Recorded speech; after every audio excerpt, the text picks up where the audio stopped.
This is Canada, the United Kingdom, and Australia, three nations spread across three different continents. But despite the distance, one alarming truth connects them all. They are collapsing in exactly the same way. And now, the symptoms are impossible to ignore. Let's begin where the cracks are turning into a full-blown collapse. Canada. In Canada today, the average family can't afford a home in their own country. Home ownership has crashed 31% in a single generation. Compounding this issue, foreign buyers now hold a significant stake in the Canadian property market, owning up to 13% of it, more than at any point in history. But Canada isn't alone. In Britain, the foundation of the middle class has been gutted. Manufacturing jobs gone, down 46% since 1990. And what did families get in return? The highest tax burden since World War II, all while public services fell apart. But this isn't just a British problem. Across the world, Australia is living the same nightmare, only deeper. There, a quiet takeover is underway. Foreign corporations now control 80% of the country's critical resources. And the dream of home ownership? Dead on arrival. Housing prices have soared by 500%. While wages crawled just 80%. Young Australians are being priced out of their future in their own country. And this pattern across continents, across governments, is no accident. This isn't just failure. It's not bad luck. It's called managed decline, and it's happening by design. And if you're watching this thinking it can't happen here, you need to pay attention, because these three nations are the test cases for what's already occurring throughout the Western world. What you're about to learn in this video will completely change how you understand what's happening to these once powerful nations and why everyone should be deeply concerned about what comes next. The evidence is hiding in plain sight. Government documents, insider testimonies, and statistical patterns reveal a blueprint that's been quietly unfolding for decades. And once you see it, you can't unsee it. Most people have no idea that the collapse of these three nations follows a familiar historical pattern. Every empire throughout history has fallen in a similar way, from the inside out. Take ancient Rome. Most think it fell to barbarian invasions, but Rome's real decline began internally, through economic inequality that mirror what's happening across Canada, the UK, and Australia right now. By the 2nd century AD, as Rome's expansion slowed, the wealthy elite created massive estates worked by imported labor. This destroyed local Roman farmers, the backbone of the Republic, who were crushed by debt and displacement. Sound familiar? It should. It's the exact same pattern unfolding today. When Roman reformers tried addressing these inequalities, they were eliminated. The elites chose to get rid of reformers rather than give up their power. A key point to remember as we look at what's happening in these modern nations. Just as Rome faced demographic collapse in its final years, these three nations are experiencing unprecedented population shifts. Despite Canada importing over 480,000 migrants in 2024 alone, its fertility rate has plummeted to just 1.48 children per woman, far below the replacement level. The UK's fertility rate has crashed to 1.44. While Australia's sits at 1.5. These countries aren't growing naturally, they're being artificially repopulated while their middle classes vanish, exactly as Rome's did before its fall. Managed decline might sound like boring corporate jargon, but it represents one of the most dangerous concepts in modern governance. Originally a business term for companies beyond saving, it evolved into a strategy where maintaining appearances takes priority over actual solutions. This isn't conspiracy theory, it's documented policy. The concept emerged during the 1980s in Britain when Margaret Thatcher's government advised that struggling industrial cities should be left to manage decline, controlling the collapse rather than preventing it. But what's truly shocking? This localized strategy has now been scaled up to the national level across Canada, the UK, and Australia, and the evidence isn't hidden. It's being announced openly. Don't believe it? Just look at the official messaging coming out of these governments. Their infamous "you'll own nothing and be happy" rhetoric wasn't just a meme, it's becoming the reality for millions. In Australia, government reports warn of a generation of forever renters, as home ownership slips out of reach for younger Australians. In Canada, nearly a third of people under 40 now say they expect to rent for life, according to recent surveys. And in the UK, a 2025 policy paper declared that the era of mass homeownership is over, signaling a long-term shift away from traditional property ownership. If this is your first time hearing about managed decline, prepare for a rude awakening, because once you understand how it works, you'll start seeing it everywhere. And nowhere is it more obvious than what's happening to Canada right now. Canada presents itself as a progressive, independent nation. The reality? It's being transformed back into a resource colony before our very eyes. Here's the playbook being implemented with frightening precision. First, domestic production gets strangled. Since 2009, business investment per worker in Canada has fallen by 20%, according to Statistics Canada, part of a broader trend tied to weaker market competition. Meanwhile, productivity has stagnated. Canada also recorded only 1.1% growth in real GDP per capita between 2014 and 2024, making it the second worst performer among 38 high-income countries. Second, the market gets flooded with new consumers. Canada now has the highest population growth in the G7, with 98% coming from immigration. This creates artificial GDP growth on paper while masking collapsing living standards. Meanwhile, the housing market has detached completely from economic reality. The average Toronto home now costs 11 times the median household income, more than double what financial experts consider remotely sustainable. Young Canadians aren't just unable to buy homes, they're spending up to 60% of their income on rent alone. The numbers are staggering.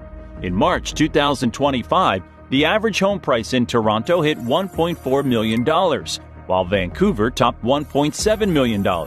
Meanwhile, the median annual income in these cities hovers around $100,000. The math simply doesn't work anymore. And who's buying these properties? Foreign investors purchased tens of thousands of Canadian homes in recent years, with many left empty as pure investment vehicles. In fact, things got so bad that the federal government extended its foreign buyer ban to 2027. Statistics Canada data shows that non-residents owned about 7% of condos in British Columbia and 5.6% in Ontario. Clear evidence that investment demand has distorted housing supply. But wait, you might be thinking, isn't this just normal economic evolution? Think again. Most Canadians never even noticed when, back in 2015, former Prime Minister Stephen Harper publicly dismissed the middle-class prosperity platform as outdated. At the time, it sounded like political posturing. But in hindsight, it reads more like a warning, because what followed was a slow, calculated dismantling of the economic foundations that once upheld middle-class life in Canada. But here's the truly mind-blowing part. Canadian policymakers aren't failing to solve these problems. They're just ignoring the inevitable. When asked what happens if Canada's housing bubble finally bursts, analysts warned that it could trigger a financial crisis with ripple effects far beyond real estate. As Jacobin notes, Canada's housing market has become a tinderbox propped up by speculation, lax regulation, and blind faith in endless appreciation. If the bubble pops, it won't be a surprise. It'll be a disaster foretold. That's right, the system isn't broken. It's working exactly as designed. If you think Canada's managed decline is shocking, just wait until you see what they've done to Britain. It's the same blueprint, just a more advanced stage. And what you're about to discover will make you question everything you thought you knew about modern economics.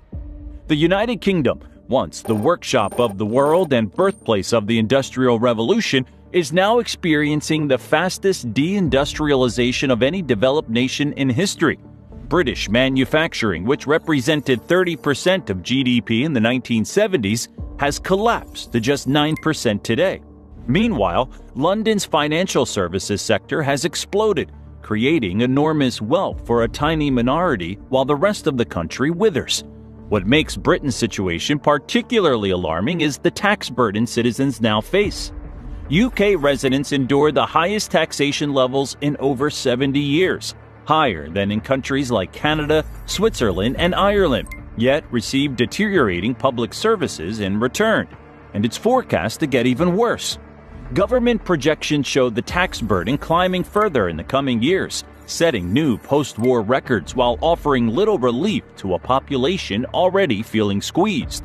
A closer look at the numbers tells the shocking story. The average British worker now loses 30 to 40% of their income to taxes when all direct and indirect taxes are calculated. Yet National Health Service waiting lists have hit 7.8 million people as of March 2025. Schools are crumbling with an estimated £13.8 billion repair backlog. And over half of Britain's roads, more than 107,000 miles, are now less than 15 years away from total failure. Where's all that tax money actually going? The most revealing statistic might be this. While ordinary Britons face crushing tax burdens, more than 72% of Britain's top corporations pay less than 10% effective tax through complex offshore structures.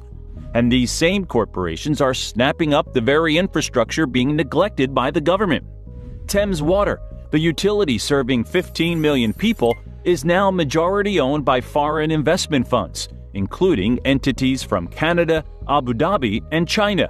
While the company has not paid dividends to external shareholders since 2017, it has continued internal payments to service its substantial debt. Across England, water companies are projected to distribute £14.7 billion in dividends by 2030, even as customers face increasing bills to fund essential infrastructure repairs and address sewage pollution. But the most terrifying part of Britain's managed decline?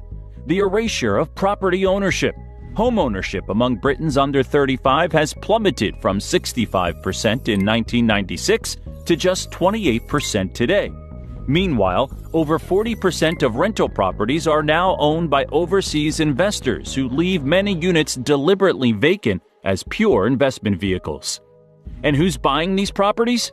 In London alone, nearly 27% of all homes sold in the first quarter of 2024 were snapped up by foreign buyers, 3% from the year before.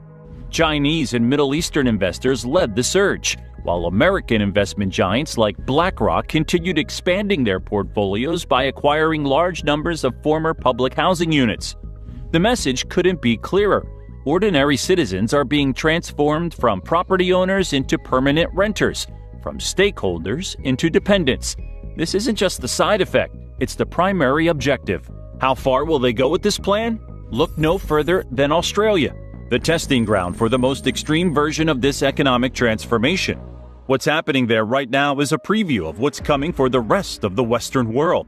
Australia markets itself as the lucky country, a land of sunshine, prosperity, and opportunity. The reality? It's experiencing perhaps the most dramatic transformation of all three nations. Once a country with the highest home ownership in the world, Australia has seen that dream evaporate for an entire generation. Housing costs in major cities have skyrocketed, rising over 3,400% since 1975, while median full-time wages have grown just 1,183% in the same period. The culprit? A deliberate policy of hyper-immigration coupled with foreign investment incentives that have transformed housing from shelter into financial assets. Internal government documents from 2018 reveal Australian Treasury officials acknowledged this was creating a two-tier society, but proceeded anyway because it was generating significant wealth for existing property owners. Let's put some hard numbers to this transformation. In 2023, foreign buyers purchased around $15 billion worth of Australian real estate, enough to spark serious concern about housing access for locals. In response, the government is now implementing a 2-year ban on foreign acquisitions of established dwellings starting in April 2025. Meanwhile, immigration hit a historic high, with 547,200 new arrivals approved in 2023, even as building permits for new housing dropped by 8.5%. Elementary economics tells us what happens next: skyrocketing prices that make homeownership impossible for ordinary Australians. In Sydney, the median home now costs 15.3 times the median annual household income, officially making it more unaffordable than even notoriously expensive San Francisco or New York. But the housing crisis is just one piece of Australia's managed decline. The country's natural resources, once considered the birthright of all Australians, have been systematically sold off to foreign interests. Over 86% of Australia's mining industry is now foreign-owned, with China controlling the majority stake in key sectors. Over the past 2 decades, Sydney's population has surged by nearly 40%, reaching approximately 5.56 million in 2024. This rapid growth has outpaced infrastructure development, leading to significant strain on the city's transportation systems. Consequently, Sydney now ranks among the most congested cities in Australia, with drivers spending an average of 51 hours annually stuck in traffic. At this point, you're probably wondering, if this decline is so obvious, why aren't citizens in these countries rising up in protest? That's where the most ingenious part of this whole scheme comes in. What if we told you there's a psychological operation running alongside the economic transformation? One designed specifically to make resistance impossible. The real danger lies in how these same tactics are now appearing throughout the Western world. If you've noticed increasing political polarization, the demonization of national pride, and the criminalization of certain forms of protest, you're witnessing the early stages of the same control system. There's something even more disturbing happening alongside the economic transformation of these nations. A deliberate campaign to fracture social cohesion. Strong national cultures with shared values pose the greatest threat to managed decline because they create solidarity and resistance. The solution? Fragmentation. In all 3 countries, we've seen unprecedented efforts to reframe national identities as problematic or outdated, replacing them with competing interest groups. Divided populations don't organize effective resistance. Look at what happened in Canada when the truckers protested in 2022. The government didn't just disagree with them, they froze their bank accounts, seized their assets, and labeled them extremists. In Australia, when farmers protested against climate policies that threatened their livelihoods in 2023, the government deployed surveillance technology originally developed for tracking terrorists.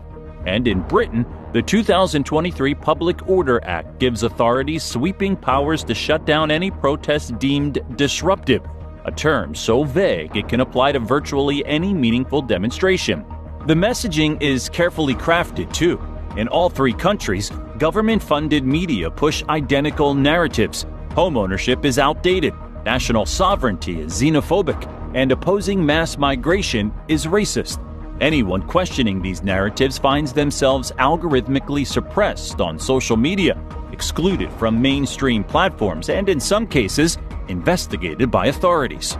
Australia has perhaps gone furthest with its Online Safety Act, giving the government unprecedented power to remove content deemed harmful, a term so broadly defined it has been used to silence economic criticism. While no official takedown order has been confirmed, online commentators have alleged that videos critical of foreign ownership, particularly those highlighting Chinese stakes in Australian infrastructure, have quietly vanished from major platforms. One such viral video, which had amassed over 3 million views and cited only publicly available corporate filings, disappeared from YouTube without warning. Whether it was removed due to algorithmic enforcement or flagged under broad harmful content guidelines, the effect was the same: dissent erased. These tactics create what psychologists call learned helplessness. When people experience enough futility in changing their circumstances, they stop trying altogether. But are we really helpless? That's where the story gets interesting. Because if you think the situation is bleak now, wait until you see the final phase of this plan that's already being set in motion. The end game isn't just economic restructuring. It's the complete transformation of Western democracies into controlled, feudalistic systems where citizens own nothing and corporations own everything. In Canada, the 15-minute city concept is being implemented in Toronto, Vancouver, and Montreal. In theory, it sounds benign. Everything you need within 15 minutes of your home. But in practice, it's about restricting movement and monitoring citizens. Toronto's pilot program already includes climate permits, limiting car usage to certain days of the week. In the UK, the Bank of England launched a CBDC pilot program in January 2025, with plans for full implementation by 2026. These central bank digital currencies will give governments unprecedented control over how and where you can spend your money. Imagine being unable to buy certain foods, products, or services because some algorithm deems them harmful to climate goals or socially problematic.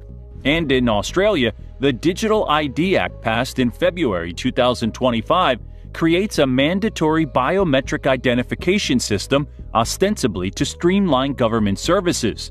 What they don't mention is that this system will track every interaction with government services, health providers, and financial institutions, creating a social credit infrastructure that mirrors China's controversial system.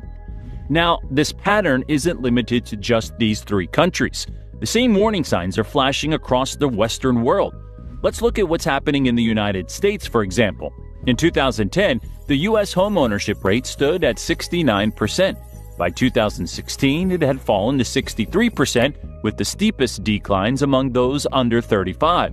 Meanwhile, since 2020, institutional investors have purchased over 35% of single-family homes that hit the market in major metropolitan areas. For anyone living in Phoenix, Atlanta, or Charlotte, the transformation is impossible to miss. Nearly 1 in 3 homes in some neighborhoods are now owned by Wall Street firms and investment vehicles, often paying 20 to 50% above asking price to outbid individual families. BlackRock, Invitation Homes, and other institutional investors now control over 300,000 single-family rentals across the fastest-growing cities. But here's where things get even more concerning. These same investment giants received unprecedented Federal Reserve support during the 2020 financial interventions, effectively accessing billions in near-zero interest loans unavailable to average citizens. They then used this cheap capital to buy up housing at scale, creating artificial scarcity that drives up both property values and rents. The manufacturing sector tells a similar story worldwide. The U.S. has lost nearly 7 million manufacturing jobs since 1979, with over 60,000 factories closing just since 2001. Meanwhile, foreign ownership of industrial capacity has reached record levels across Western nations. Perhaps most concerning are the parallels in land ownership. Foreign investors now control over 40 million acres of American farmland, an area roughly the size of Florida. Chinese firms alone have increased their holdings by 405% since 2010. But isn't this just the free market at work? How when you look behind the curtain? In 2023, Congress had the opportunity to restrict foreign purchases of farmland near military installations. Instead, they expanded loopholes, allowing continued acquisition through complex corporate structures. This isn't incompetence. It's by design. Federal Reserve pilot programs for a digital dollar mirror developments in Britain and Australia, creating the framework for programmable money that can be restricted based on social policies or political positions, all while wealth concentration has reached levels not seen since the 1920s. With the top 1% now controlling more wealth than the bottom 90% combined in many Western nations. What makes this transformation so insidious is the illusion of democratic choice. Both major political parties in all these countries, despite their rhetorical differences, have implemented virtually identical policies around housing, immigration, financialization, and foreign investment when in power. Voters on the left blame the right for deregulation that empowers Wall Street. Voters on the right blame the left for immigration policies that drive housing demand. Meanwhile, the actual policy framework enabling managed decline continues regardless of who holds office. This manufactured division is precisely the point. By keeping populations focused on cultural battles and partisan identities, the fundamental economic restructuring continues unnoticed.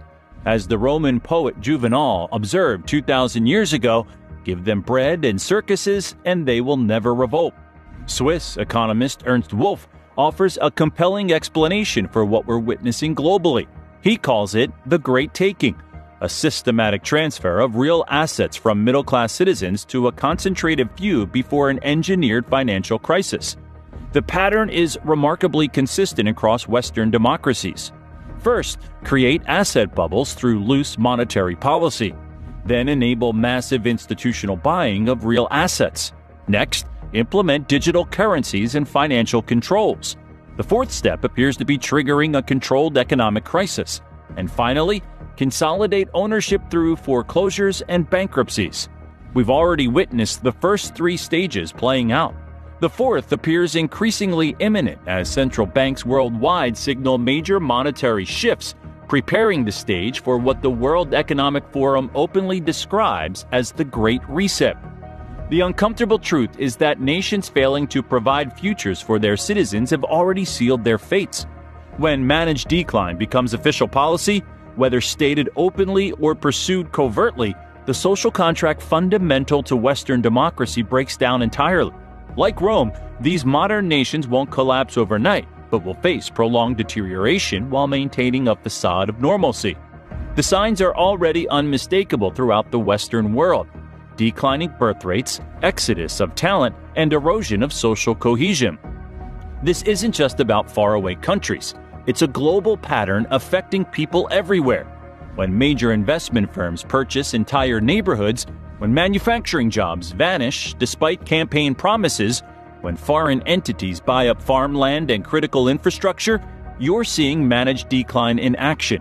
The question isn't whether Canada, the UK, and Australia can recover their former prosperity. It's whether citizens worldwide will recognize the orchestrated nature of economic transformation before it's too late to change course. The Western world stands at a crossroads. The same policies that destroyed middle-class prosperity in these three countries are being implemented worldwide with frightening speed. Home prices have doubled in 15 years while real wages have stagnated. Manufacturing has been systematically offshored. Foreign ownership of farmland, real estate, and critical infrastructure is at record highs in country after country. Even the cultural engineering tactics are identical: divide the population, criminalize dissent, and promote a new normal where you'll own nothing and be happy. What we're witnessing isn't just economic restructuring. It's the deliberate dismantling of societies built on middle-class prosperity, replaced with a new feudalism where owning nothing is celebrated as freedom. If you found this video eye-opening, make sure to like and subscribe for more hard-hitting analysis. The mainstream media won't touch these topics, but we believe you deserve to know the truth about what's really happening to these once great nations. What do you think? Is the collapse of Canada, UK, and Australia really happening by design? Or is this just coincidence? Let us know your thoughts in the comments below.